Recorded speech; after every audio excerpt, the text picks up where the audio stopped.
Hey, it's Chris, Legion Games. Now let's do this. This is going to be a little bit different. I'm going to give you as many games as I can in as short a period of time for the month of October. All of the ones that we know that are announced so that you can get a little bit of a snapshot. Now, hopefully I'll still do the weekly ones so you can get a little more of an in-depth information as well as anything else that pops up between now and said week in the first place, but I thought I'd give you a nice little snapshot overview of things of what this month looks like. If you have not already seen and checked out my video of the 10 to know in the 10th month of the year, you should go click this instead, pause this video, come back to it and watch that one so you can know which ones of all of these ones I'm going to be talking about you should be the most interested in. But if you just want a little snapshot of everything, you are in the right place. So without further ado, let's take a look. Let's go right to it. Let's get into it.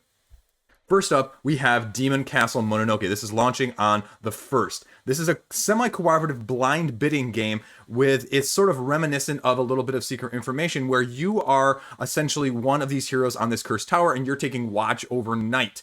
And you're defending against these spirits, but you don't know who's actually telling you the truth because as these spirits are invading at nighttime, only the person on watch knows and can arouse or not arouse or choose to disclaim what those spirits are. Either they're friendly or they're not friendly, or what are their weaknesses or their strengths. And so it's sort of a bluffing bidding game in that sense. Something very different than I think we've seen from that side of things. And I could think that this one could be a little bit of a dark horse in terms of, hey, that's something different. That's kind of cool. And so I think you should have your eyes on it just from that standpoint.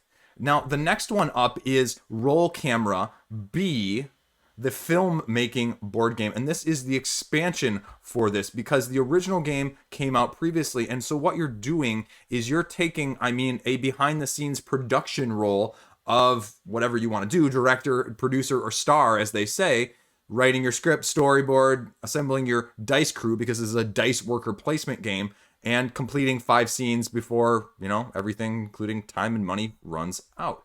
And so this is launching an expansion for this on the 4th. So if this looks like your type of thing, check it out.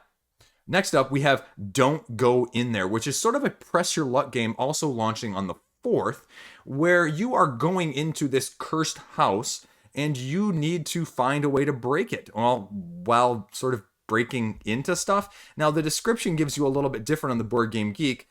Set destruction, if you will. How risky do you want to go in, collect the right items, because you're stealing them essentially, dispel some of the curses. But if you place your meeple in one of the 3 rooms, but they all have 5 placement spaces, deeper you go in the room, more likely to get the item you want, but more ghosts are going to haunt you. When 3 people are in a room, ghost dice are rolled. Depending on the meeple player's locations, you may get ghost tokens. So there's your press your luck. At the end of the game, most ghost tokens is haunted. They gain curses. So then you have to sort of balance out getting that with the victory points. So again, something different that looks unique.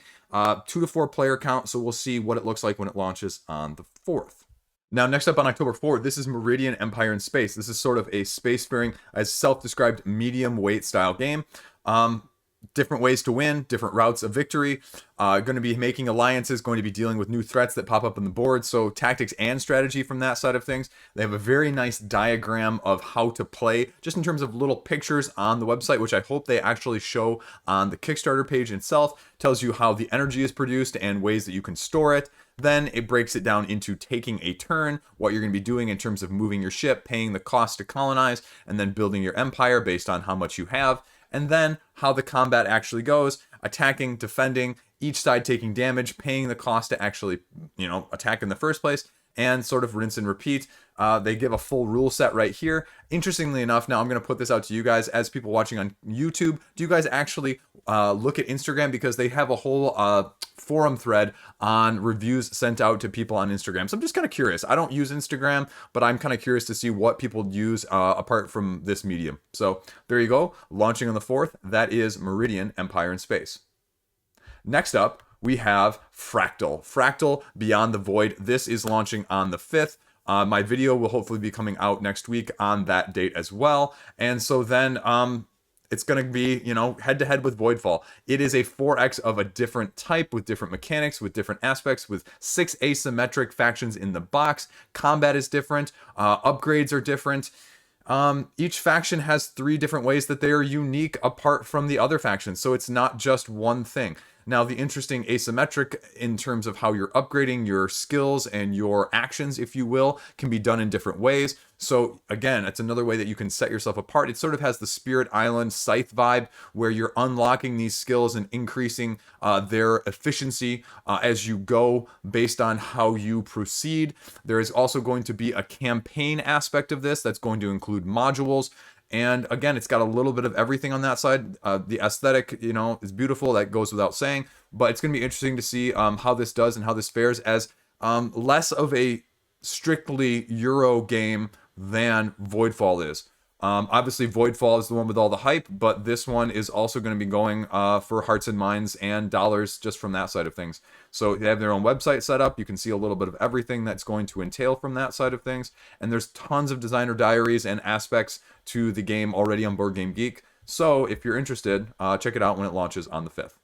Next up, on the 5th, is Goldenstar, the Galactic Tournament. And this is a preview page over on Gamefound. This was previously launched under a different name by Gindie, and what you get to do now is you have this sort of area controlled deck building game where you are moving around these sectors, upgrading your deck, and battling for control among other players. And so it's self-described as a King of the Hill style board game where you are upgrading until you can defeat everyone in what they call the final face-off. Now, I like this because I can understand this. This is Guardians of the Galaxy mixed Street Fighter. I don't know what that actually means in terms of mechanics, but you can picture both of those as what they are in their unique IPs and sort of then maybe what it potentially looks like. Miniatures are going to be there, and I think that was the big price point issue last time. And again, how do these asymmetric characters really differ? Because the stats are only varying from 1 to 3, so how is it going to play on that side of things? There's not a whole lot of gameplay information on here. There's a lot of pictures, but there's not a rule set. There's no videos yet. I believe they had plenty of videos last time, so I'm sure you'll see them pop up on the day of launch as well on this page. So if you're interested, you can already follow along. There's already 1,400 people almost doing it, so check it out if you're interested. So next up on October 5, we have Heiki Strike Alternative. This is a different 2-player card game. We're trying to capture the most of 3 battlefields. And you're going to be playing, they say, weapons, princesses here, and also, I'm going to mispronounce this, anthropomorphized weapons to the battlefields. And you have to be able to meet certain requirements to play them to the battlefield in the first place, and to capture the battlefield, you have to have certain requirements down there. And so you're taking your custom deck, it sounds like, and then you're playing through it. But once you go through your deck the first time, you take your discarded cards, you shuffle them back up, and then you get more resources. You get stronger somehow. They don't elaborate much, but that's the gist of it. But, however, if you go through the deck again and you're out, then you lose. So there's a little bit of a balance there. So, interesting 2-player card game. Dueling, check it out if you're interested on the 5th. Next up on the 5th is Septenarius. This is a card collecting, sort of a trick-taking game for 2 to 8 players that is co-op or head-to-head. Think Rummy with mythological creatures, if you will, where each of these mythological creatures then has various different points, and depending on how big your set is, or depending on which one it is going to score you different points. Now, there are going to be wilds that you can include to, the term is meld on that side of things. And it definitely looks like it is going to be an aesthetically pleasing game if you're interested in something light with cards and, nice artwork. So check it out when it launches on the 5th. Also launching on the 5th is Terraternity. And now this is interesting because this is 2 games in one, and they have it on their website, the differences and both of the games that you need to know about. The 2 games is the Energy Collection and the card game. And so 2 drastically different things, where the Energy Challenge, as it says here, is a heavy strategic Euro with worker placement, and the card is just a card game with a little bit of a dexterity side of things, where they are trying to produce more sustainable based games and with a real world focus, if you will. So, this mainly being you're placing CO2 cubes and the black wooden cubes on the globe. And as the challenge grows and the years go by, you want to prevent the next climate disaster from coming. And so you can see a little bit here of the map and a little bit of what the asymmetry in terms of the person or the type of profession that you are choosing will offer you.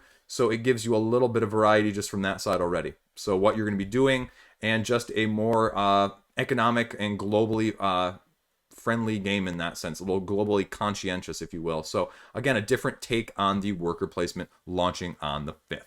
Next up, launching on the 5th, is Zoo King. And they say it's a strategic zoo building card game where you are going to be, again, like it says, building a zoo between the animals, the attractions, the staff, and the locations, the locale, and trying to maximize them in terms of what you can offer. And some of these are going to give you instant benefits, some are going to give you various bonuses, and it's just trying to maximize that from sort of a set collection, tableau, sort of building side of things in that way. And so again, a very interesting animal themed game that is going to get some attention. Now, obviously, if this is a prototype, I kind of want to see what the final product looks like, because it's going up against some stiff competition with things recently like, Wild Serengeti and a few of those others that have really had top notch. So we'll have to see what this looks like from that side of things.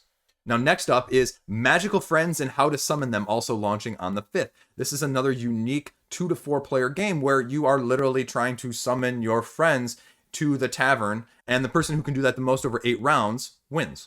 You're going to be summoning them, you're going to be summoning creatures to help you, and there are going to be paths in which they have to traverse. However, these paths are going to fill up, and there are going to be 2 different paths in which they can take, and you are going to determine the player order by sort of drafting initiative, in a sense, where the higher, more powerful artifacts allow you to summon sooner, but the lower initiative artifacts may give you more options, more things that you can do on your turn in order to get, just frankly speaking, more stuff done. So again, a very different style of game, and one that is definitely worth watching when it launches on the 5th. Next up on the 5th is Electric Empires from Space Beagle Games, as something that again is completely different, where you're going Edison versus Tesla. But in this sense, you are getting more of an engine building worker placement game. So how do you feel about that? And they're going with a unique shared reputation mechanism system. So not only do you have to help each other, but if you hurt each other too much, it's also going to hurt you. Asymmetry and a little bit of everything else. Bidding, powering the city, hex-based approach on the grid and the mat, and just building your empire. Rulebook is already there, so you can see a little bit of everything that's going to entail.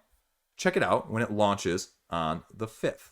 Next up on the 5th as well, this is Mythwind. This is a 1 to 4 player open world sandbox-ish game where you are taking on an asymmetric role, more in lines of Stardew Valley rather than the action-heavy combat-driven open world games like Iridia or Soul Raiders, where you are just using your abilities and your skills to upgrade and to produce and to create. And so this is a different take on that side of things. The other interesting aspect of this game is that they are giving you unique mechanisms, game mechanisms that are going to define each of the characters. So if you are this type of worker, you are going to be doing worker placement. If you are this type of asymmetric worker, you may have deck building. If you are this type of worker, you may have engine building. So that is also going to be something that sets it apart. And so again, we'll see what the open world looks like and how it compares to those others when it launches on the 5th. Next up, from Liberation Game Design, we have Dutch Resistance, The Orange Shall Overcome. Now, it's a board game about, as they say, the Dutch resistance during the German occupation of the Netherlands during the Second World War. So teamwork, player choices are all going to have an effect in what you're doing. Again, as a war game, this is going to be something completely different, and it's going to be using the abilities of 13 locations across the board for each scenario, giving a unique layout and how you want to utilize them in terms of things like pick up and deliver and resource management. So you're having to do things like keeping your alibi, that you're not the resistance, and resource management in terms of being able to do what you need to do in the first place. So the rules are already out here. There's a print and play. Check it out when this launches on the 5th as well. Next up, launching on the 7th, is Duelists, a 2-player head-to-head card game. It sort of takes a little bit of the aspect of like Unmatched or those asymmetric deck builders like BattleCon or Exceed, but instead of attacking a nebulous life point, they are doing sort of what, if you remember The Witcher, with the combat with that, where if you are damaged, it takes it straight from the deck yourself that is your life points. And so that is what this is. And this is taking from champions all over time in fiction and just, you know, taking as many decks as you have and being able to take one of them and go up against another player, attacks, defenses, weaknesses, strengths, and a little bit of everything in between. It'd be interesting to see what it entails and the price point on something like this, because you know me, I'm a fan of this style. So check it out when it launches on the 7th. Next up, on the 12th, we have Forgotten Treasure, where this is a 2 to 4 player card-driven action style game where you are drawing cards, choosing an action card to play, and then discarding. It is a take that sort of game, as you can see here with some of the skills and the abilities of said cards. You're going to be trying to claim the most treasures. The game goes until all the treasures are claimed or the draw pile runs out. Check it out when it launches on the 12th. Also launching on the 12th is Paint the Roses, a game from North Star Games that is going to be a different take on the cooperative side of things with the theme of Alice in Wonderland. And you are playing as royal gardeners in the Queen of Hearts' garden, trying to stay one step ahead of her so you don't get your head off. And so you are going to be trying to deduce the card that the queen is going to want in terms of what symbol can be laid down correctly to stay ahead of her in terms of keeping the garden the way she wants and how she wants it. Cooperative, hard, a little bit of deduction in a different way. Looks like a winner. We'll see what happens when it launches on the 12th. Next up, launching on the 12th, we have Turning Tides. No image available, but it's a 2-player naval battle where they say you're going to try and outwit each other. So again, definitely not my style, but it's a game that you are trying to outwit your opponent by using your boat to sail past each other and take each other out. You have to use your crewmen and your cannons as tactically as you can in order to do the most damage as you pass by each other while avoiding the opponent's ability to do the same to you. Simultaneous card play and modular programmed movement. So if you're looking for something different from a 2-player card game, check it out when it launches. Next up, we have Taverns Dragons, also launching on the 12th. Is this 2 to 5 player worker placement dice worker placement style of things, where you are going to be rolling dice and risking dragon attacks to go dragon hunting to collect resources and rewards, as you have 3 days to collect what you need to get the most recipes and succulent foods made before the king arrives. And so it's a different take on the worker placement style mechanism. You can see a little bit of the artwork here as well in terms of what you're going to be trying to collect and how you're going to be utilizing them. So you can see a little bit of the background of the asymmetry of your workers that you're going to be using and the locations they're going to be going to. You have 7 rounds of putting these said heroes that you can attract in order to get the most recipes made and the most victory points earned before the king arrives. Also launching on the 12th is the Dragon's Tomb board game channel. If you're familiar with them at all, they're launching some sort of game on Kickstarter on the 12th, so I know nothing about it. I don't think anyone does, but we'll see what it entails and what it looks like, and we'll check it out all the same with everything else going on. Next up on the 12th also is Thunderroad Vendetta, so another racing game that we're going to see this year. Now this is, if you're familiar with the IP, this is from Restoration Games, so this is an older game being redone, giving the restoration treatment a la Return to Dark Tower, a la Fireball Island. This is their next big one on crowdfunding. So we'll see what it entails, and they're just adding more. They're going to deluxify it. They're going to remake it, give it an overhaul in terms of aesthetics. So are you interested? Do you have nostalgia for this? What does it look like? What changes have they made? What are the improvements? What is the it factor going to be with like those other 2 games that we saw? So check it out when it launches on the 12th. Also launching on 12th is Gartenbau. This is a set collection card building tableau-esque game you can see here, where you are going to be laying out these flower cards and trying to collect various bonuses and rewards based on how they're placed and just trying to do it better than other people. So it's launching on the 12th. It's going to be a lighter style. It sort of reminds me a little bit different of Verdant, which is currently going. And so what does this do differently? How does this compare? I mean, that's going to be the obvious, over the shoulder. So check it out if you're interested, especially with this theme and this mechanism on the 12th when it launches. Next up on the 12th, we have Blokk. And this is a very different Tetris-esque, and they say it's more of a cube-esque game where you're going to be taking design and using a 3D platform, they say, to create the specified set of block combinations. And there's going to be 3 different modes in which you can do that. You can just choose your own block, you can roll a die and then have to place that block, or you can just randomly draw a card. So depending on how you feel, how much mitigation, how much randomness, you get to choose. So here you can see a little bit of what I was just talking about. Now it says you can play it solo, you can play it cooperative, you can also play it competitive. So a little bit of everything, and they've got a bunch of pictures on what this is actually going to look like. So, I mean, it is kind of 3D Tetris cubish. So how do you actually play this competitively? Is it like a time thing? Obviously, cooperatively would be relatively straightforward, solo even more straightforward, but it'll be interesting to see when this launches on the 12th, what it looks like, and what the price point is for something 3D molded like this.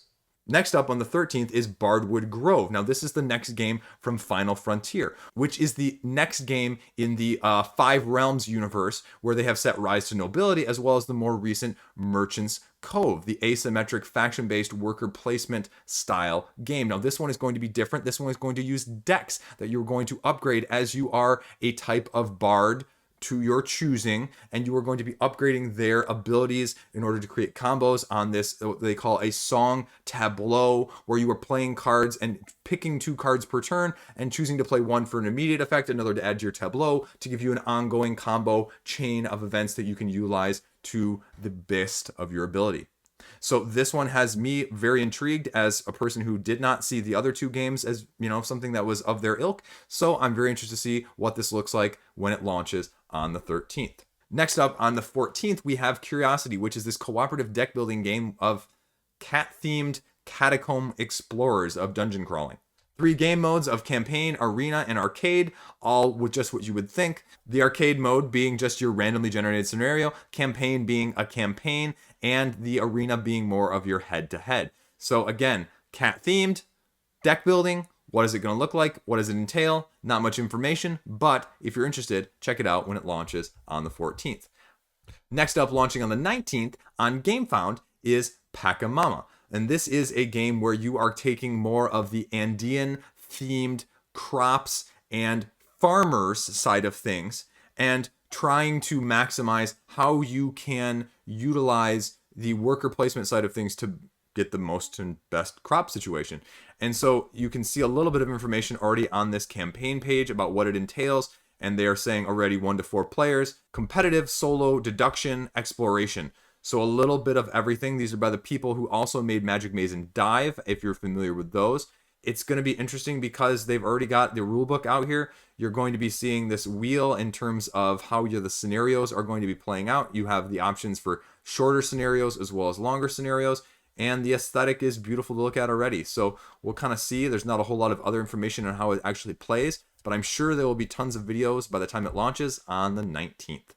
Also launching on the 19th, and this is MonsDrawSity, but it's going to be a special shut up and sit down expansion, I believe, where you have 20 seconds to draw a monster as described by a witness, as you are essentially a police sketch artist doing that. Then you reveal and compare, and the person who drew it the most accurately gets points.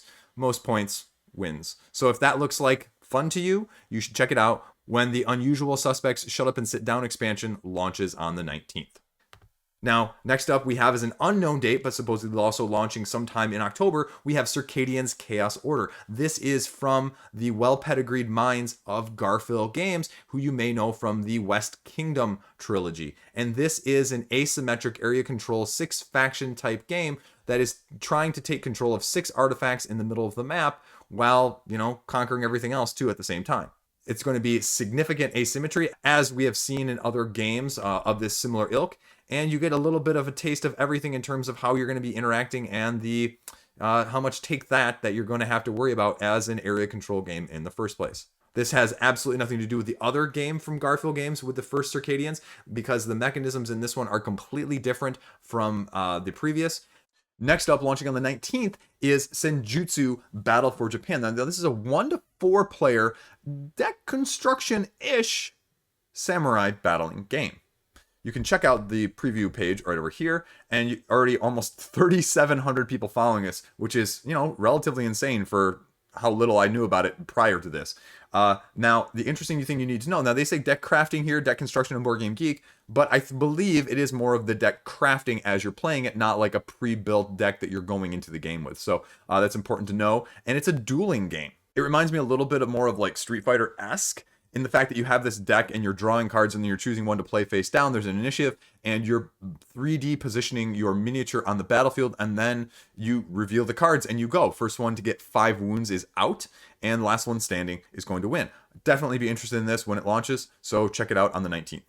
Next up on the 19th is this wizard battling, auction bidding, pseudo Millennium Blades preparing style of game, and where you are a wizard and you are trying to master one of the 4 elements and get points or skills in each one of these elements based on the mythical creature that you want to go into the arena to battle. And so you are going to customize your wizard in that sense in the preparation phase to get him ready or her ready to go against mythological creature, which you have the ability in the first phase to bid on to try and get the creature that you want to go up against. And then the second phase, you are essentially going up against it. Now they say you're going to be training your wizard, attending lessons, trying to get blessings of the gods, and in the end, the first person who tames or captures 6 of these creatures wins.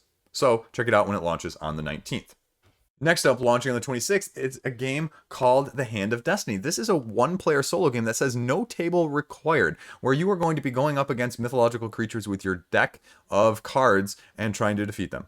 Manage your deck, upgrade your hero, move through your deck the most efficiently while defeating these monsters in order to win. There's not really any other information, but you'll know as much as I do when it launches. Next up, launching on the 19th, is Nightbreak. This is a 2 to 4 player fantasy-esque hero deck-ish game where you are drawing 3 champions of your deck's choosing, and you are going into battle, a quote-unquote 2-day battle, where the last one standing, or the one who has defeated the most of the enemy's heroes over that 2-day in-game time span, wins. You are going to be getting blessing points from your various god or goddess, and they are going to allow you to activate abilities and attacks and manage everything that you need to do in order to defeat the other side. If you defeat the other enemy or the other team's heroes, you get the extra blessing of a god or goddess, but then the other team gets to replace with the next hero. Rinse and repeat. There will be different factions that are going to gain strength during different times of the day, and they say that there are going to be day-night mechanics that you're going to have to be aware of, because every action is going to progress the game further into the day, and you're going to have to take that into account with your various factions' strengths and weaknesses. So check it out when it launches on the 19th.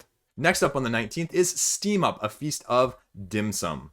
This is a 2 to 5 player, sort of a set collection-esque type of game using, the actual real-life concept of dim sum, which are sort of smaller appetizer-like meals. You are going to be taking 2 actions per turn, it says.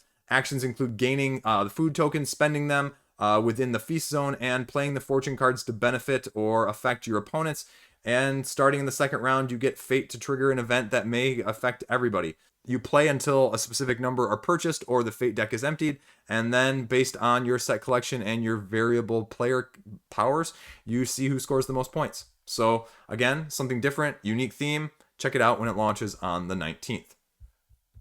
Next up, launching on the 21st, kind of goes without saying, doesn't need a whole lot of introduction, but this is Too Many Bones Unbreakable from Chip Theory Games, the latest and the last, they say, in the line of the Too Many Bones right now, and it's coming as a standalone expansion. So what do you need to know? Well, like I said, standalone expansion, but also going to be adding more from 2 of the other expansions, Rage of Tyranny and 40 Days in Daylore. It's going to be coming with 2 gear locks as well as 3 additional add-on gear locks, and there's going to be a lot more surprises along the way. They say there's going to be a new unique terrain mechanic in terms of lava to help balance out the higher player counts, and we're going to see what other surprises they have and what other add-ons they will always do. Of note, they've already said that the treasure chest or the trove chest that has been able to hold all the content is going to be something that they're not going to be able to do on this campaign, but it's going to be interesting to see because, this is a really well thought of game, and what can they give us as sort of the send-off for this IP series, at least for right now. So launching on the 21st, check it out if you're interested.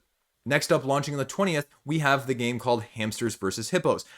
Are there any more likely pair of nature's worst enemies going head to head? I didn't think so. But this is sort of a press your luck style game where you are going to be putting down tiles that these hamsters will walk on, and you have to press your luck trying not to step on the one that is actually a hippo instead. You're trying to collect the most flowers that you can by pressing your luck, and each round ends when a hamster is eaten, and at the end of 4 rounds, whoever has the most flowers wins the game. Check it out if you're interested when it launches on the 20th. Next up, launching on the 21st, we have Lords of Ragnarok. Again, doesn't need a whole lot of introduction. from Awakened Realms, going to be probably the biggest funder of the month. But what do you need to know? This is the sequel. This is the spiritual successor to Lord of Hellas. But instead of being in the Greek pantheon, now we are in the Norse pantheon. So if you're following, you're getting a free miniature already. It's going to be big. And the question is going to be, is it going to be for you, though? What changes, what differences are they going to show us from the previously mentioned Lord of Hellas, which is relatively well thought of as an area control game with multiple ways to win? And what is the price point going to be? And how many expansions are going to come with it? I mean, that's the big question right now.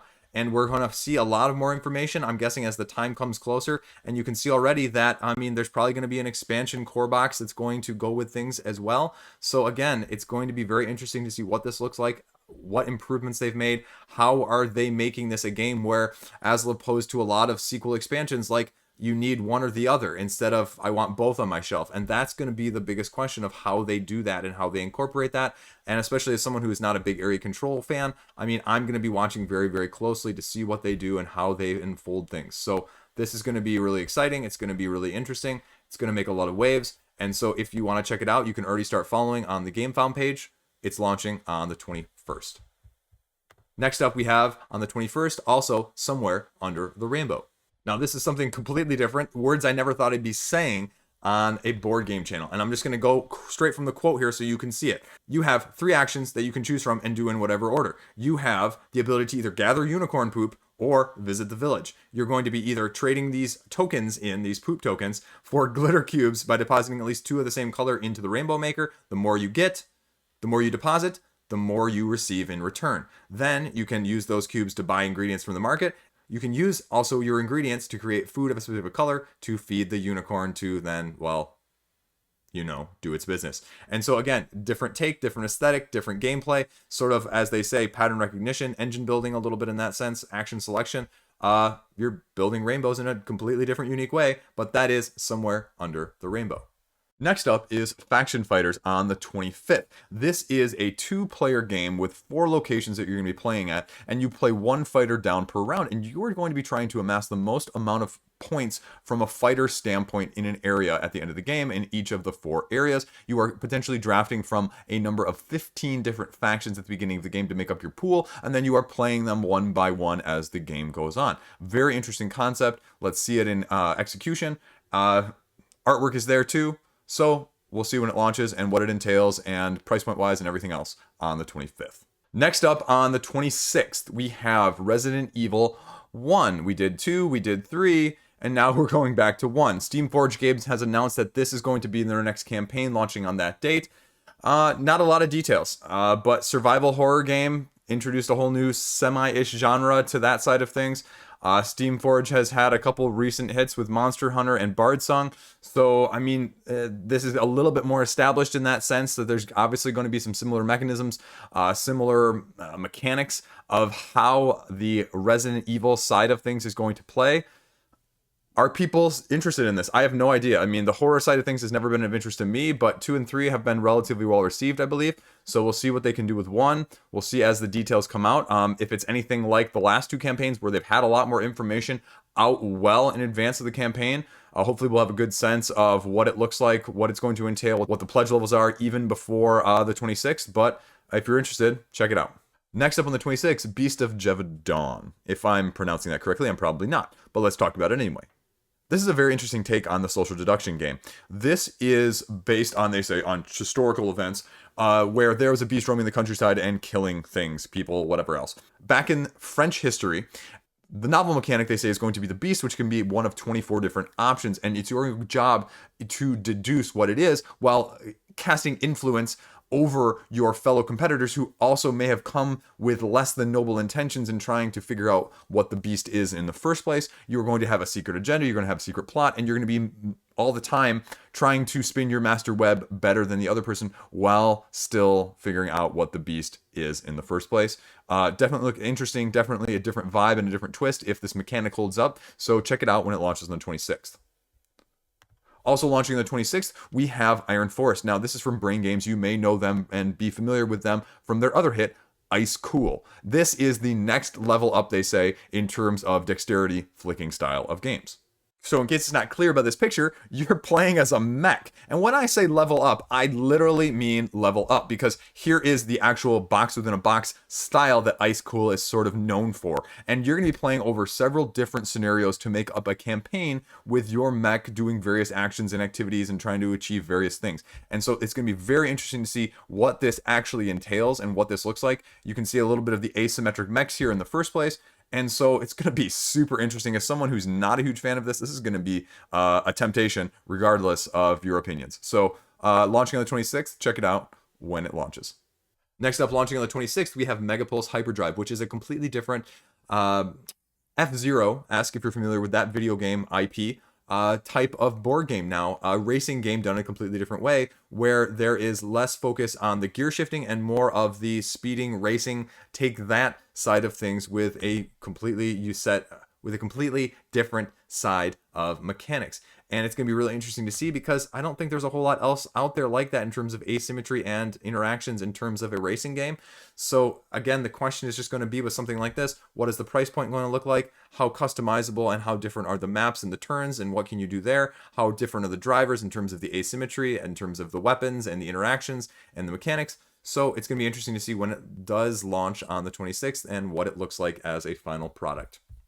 Next up, going head-to-head to that on the 26th is Power Plants. This is a 2 to 5 player sort of tile placement, area creating sort of game, where you are a wizard and you are trying to create the best garden that you can, but you are going head-to-head against your other magical green thumb cohorts, trying to create the best patch that you can. And when you are placing one of these said patches down, or the tiles, you can either choose to activate its special power, or you can activate all of those around it, depending on what you're looking for. The person who is able to score the most points in terms of growth and plants at the end wins. Next up on 26th, we also have King Hill.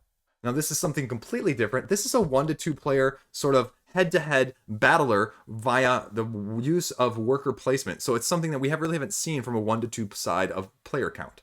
Build your empire, expand your castle, use your peasants to gather resources, use your army to go head-to-head against your opponent, and to see who can come out victorious. Again, a completely different take from a 1 to 2 player side of games, so check it out if you're interested, especially at the lower player counts. Now, next up, we have Weather Machine on the 28th. This is the latest Vitel Lacerda with Ian O'Toole art, and it's coming from Eagle Gryphon Games. I mean, what do you need to know about this? You are a mad scientist who has created a weather machine that can help create certain types of weather patterns that you are trying to achieve. The problem is, every time you use it, it has the butterfly effect and causes a bad weather condition around somewhere on the other side of the world. Now, the problem is that it's sort of been out of control and it's created a huge mess and it's threatening the whole world. And so you have to, as one of these junior mad scientists, create a new device, a new prototype to combat and to fix the problems of the first one in terms of the bad weather that is coming out in the first place. As you would always think with a Lacerda, this is going to be heavy interaction, heavy components, heavy deluxification, as well as price. It's going to be very interesting in terms of how many mechanics go and, just how it compares to the other Lacerdas out there. Way too heavy for me, but is definitely going to be one of the hottest games of the month. So check it out when it launches on the 28th. Another one that was just recently announced is from Night Games, Batman Escape from Arkham Asylum, where you are actually taking on the role of the villains trying to escape. Now, this is different because, as I said, you're the villains and you're trying to escape as the good guys try and come and stop you. And it's sort of this semi-cooperative dungeon crawl. Now, again, what is it going to look like? What is it going to entail? And is Night Games going to step up the quality of the board game side of things from their previous iteration? I believe they did a Quidditch one, if I'm remembering correctly, but they also did a Harry Potter one in the past that was, not as well received. So we'll see if they can translate this IP into a much better board gaming tabletop experience for us when it launches on the 26th. We also have, at the very end here, Sea of Legends, Vengeance of the Empires, and not really a date announced, but I think this one is actually supposed to be in October at some time as well. This is going to be a brand new expansion for this open world pirate seafaring game, reprint of the original and the expansion as well. So if you're a fan of the original, check it out, and we'll see what else kind of pops up, but there you go. So that is it. That is all I know that is rounded up quickly and hopefully somewhat succinctly for you in the month of October so far. Let me know what's caught your eye already, as always. And like I mentioned before, if you did not watch the ones on this list that I'm most hyped about, go check out that video. If you like this sort of thing, let me know. I'll put out a weekly video as well in the upcoming weeks in terms of what's coming up individually on each of these weeks, as well as a little bit more of an in-depth look and my own personal thoughts on each of these games as well prior to the launch. So as always, thanks for tuning in. Thanks for watching. Thanks for listening. Thanks for clicking and viewing in the first place. I really appreciate it. Anything you can do always helps. Stay classy. Have a great day. I'll see you around.